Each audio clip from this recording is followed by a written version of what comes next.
Okay, well, continuing on politics as it relates to crypto, U.S. President Donald Trump addressed the Future Investment Initiative Summit in Miami a few days ago, March 27th. Some quotes coming out of there. He said, "My administration has worked tirelessly to ensure that America remains at the bleeding edge of crypto revolution. We're really doing great. And if we're not going to do it, then China is going to take it over. They want to do it." Another quote, "We're going to be the undisputed crypto capital and the Bitcoin superpower of the world.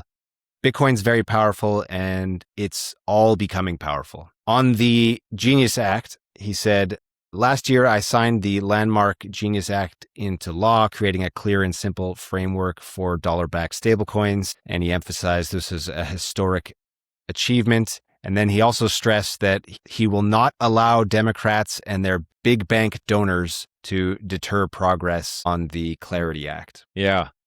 I'll tell you this, when I was in Hong Kong for Consensus, talking with leadership there and even senator for the parliament, they all had positive things to say about the progress America has made in such a short order, like everybody. And they were saying, yeah, like, we have to do the same. Hong Kong government, Hong Kong businesses, they have to do the same kind of transformation. So it really, I mean, a lot of progress has been made in a very, very short order.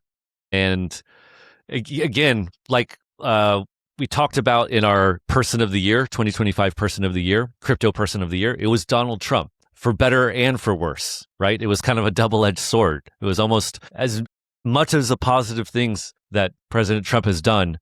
It really does feel like there's almost an equal number of amount of harm, right? With the Trump meme coin, Melania, some of the stuff we're seeing with World Liberty Financial, and then just the raw amount of like hate from the other side of the political aisle for that. So yeah, because anything Trump supports, the other side does not support. Exactly.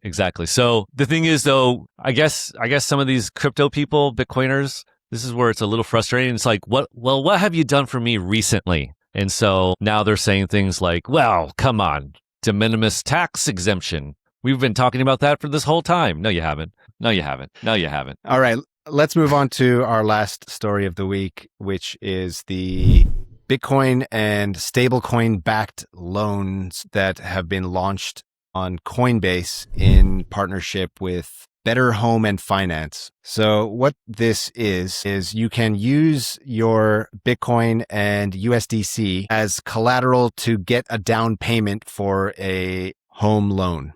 The details of it are, for Bitcoin, if you're putting Bitcoin down as collateral, you need 250% more than the down payment you'll receive. So if you put $250,000 of Bitcoin on Coinbase, you would qualify for a $100,000 down payment loan for your house. If you put $125,000 of USDC on the plan on the platform on Coinbase, you can get that same $100,000 down payment. So for USDC, it's just 125%.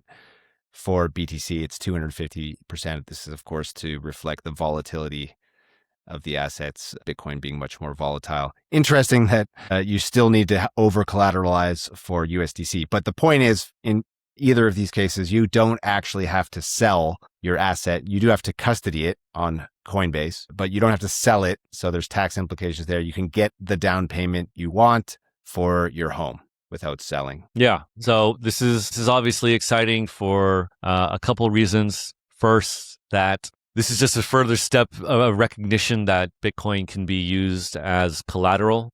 And this allows Bitcoin to enter into TradFi markets as collateral, right? For lots of various things. More importantly, like all the kind of smart, rich people, they never sell their assets. They just take loans out of them. So it allows you to do that, invest smartly, use your assets wisely. It is interesting, though, that, I think it's good that you have to over-collateralize the Bitcoin so much. I wonder how much this crypto price volatility will come into play at some point in the future. Right now, it's probably good, right? Bitcoin's down 50% already. It doesn't seem like there would be any trouble.